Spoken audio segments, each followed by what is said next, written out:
Oh, you look. I actually thought that your mum was you and you was someone else, the No, friend. And I'm 23, but I still look like I'm 12. I'll grow to appreciate that with time. Yes. Right, then, and this is Sky-Brooke. Sky-Brooke, I believe, has some questions for you. Fantastic. Yes, I do, in fact. I was wondering, how do you feel to have the title Miss Surrey? Oof. I feel really honoured. I think having the title of Miss Surrey gives me a platform to represent not only, I think, very young and ambitious women, but also women that are hard of hearing in a world where external beauty has usually taken on the tones of things which are very stereotypical. So I think I feel very honoured to have the title of Miss Surrey, and I hope I do it justice going forward in the finals. And you was just saying then about like hard of hearing. You are actually hard of hearing yourself. Has that been from birth or? So we're not quite sure. I started wearing hearing aids when I was around 12, 13, and without them I can't hear anything. I wear hearing aids in both ears, so I'm certified for hard of hearing medically. And has it been a hurdle for you, or have you just took it as part of you? Or? I think I've sort of taken it on as part of me. I think you have to think about any disabilities. Are you going to let it limit you, or are you going to let it sort of positively define you? And I think for me, from the very start, I've had hearing aids in bright colours and glitter and pink and purple, and I think it's important that you don't allow your disability to make you feel like you're not adequate enough. So yes, have there been challenges associated with being hard of hearing? Absolutely. Have I allowed that to limit me? No, not at all. Fantastic. Sky-Brooke? What does having the title Miss Surrey actually involve?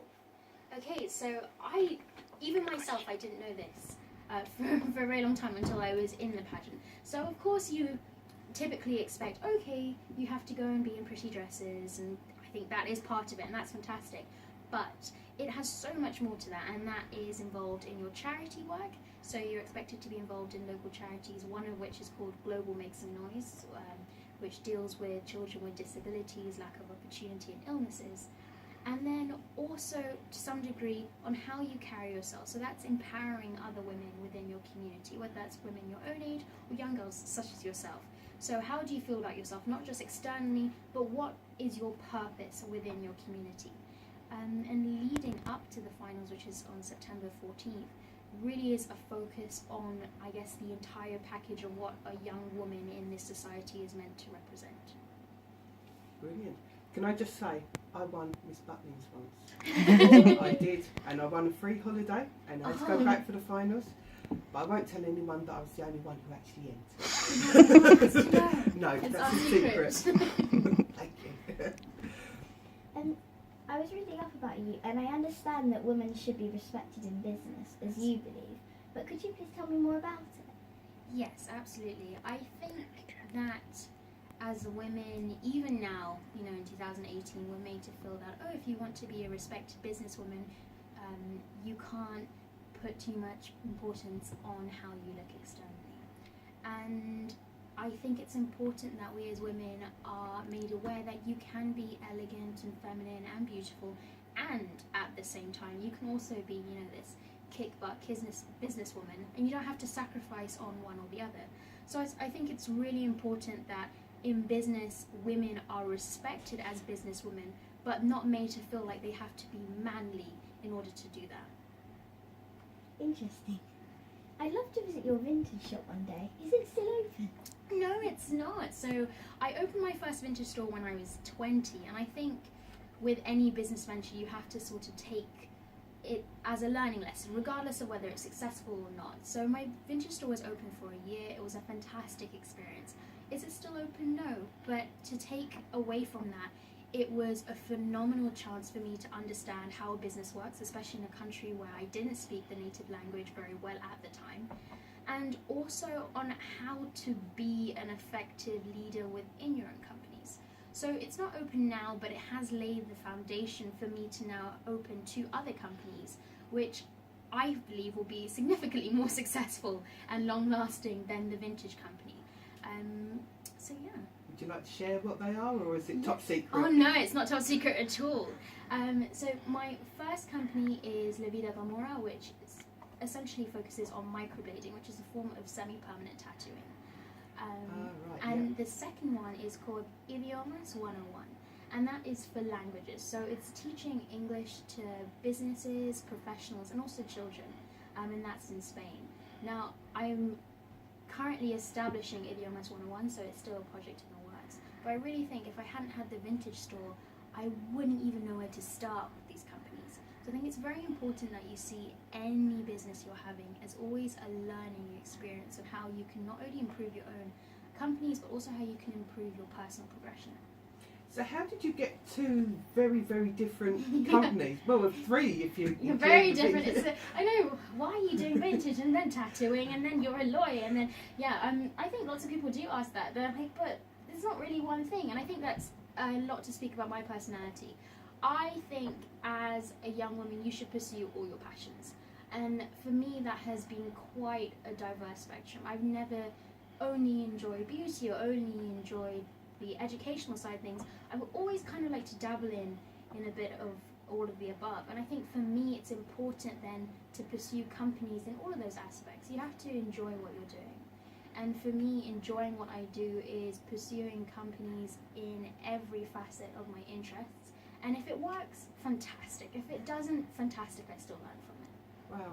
Do you get your values from your mum, or is it something that you've just picked up yourself? I'd imagine it's from your mum. Absolutely. My mum is an entrepreneur through and through. And I think growing up, having such a strong woman in my household, and also my dad as well, but particularly as a woman, learning from my mother, I've always felt that there are no limits to what can be achieved. And that's very cliche, but just to understand a bit more about my mother, she has been someone who has had her own business, who has dabbled in everything from artistry to, product creation. And I think she is someone who I admire dearly, and someone who I think growing up has enabled me to realize that it's completely okay to pursue a wide variety of things and pursue them equally. Nice. So we say thank you to your mum for putting you out there into the world. Do you want to tell us some more about your fundraising and what you're actually doing for the fundraising, and anything we can advertise for you? Absolutely. So the Global Make Some Noise charity, as I mentioned before, is about helping people with disabilities, illnesses, and lack of opportunity.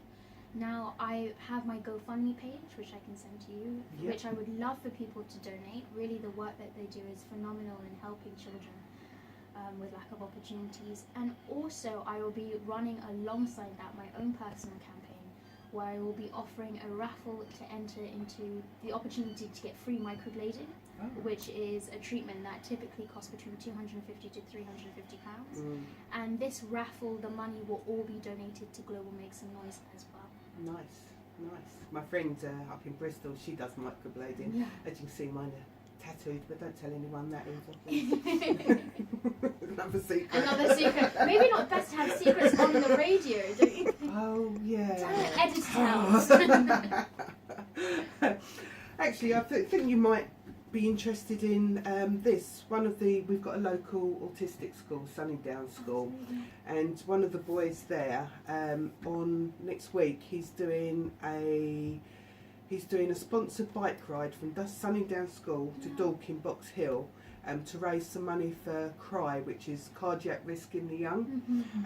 His brother died of a heart attack while he was out in the woods, and he's done it for the last 4 years.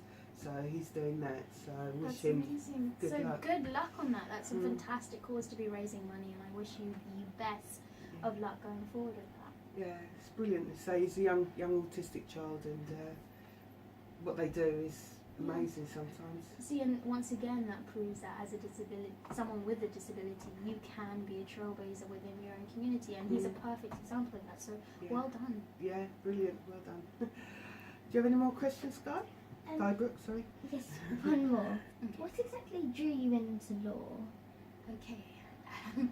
I think my personality is one that likes a challenge always. And law being a hard degree, I thought, why not? This is a great challenge. But also it laid the foundation for me then possibly in the future to go into politics.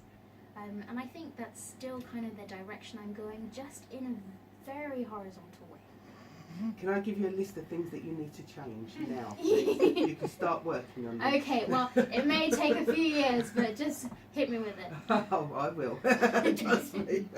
Right, let's go on to a song now. We've got Titanium, David Guetta featuring Sia, and then we'll be back with Tiffany for a little bit more. Fantastic.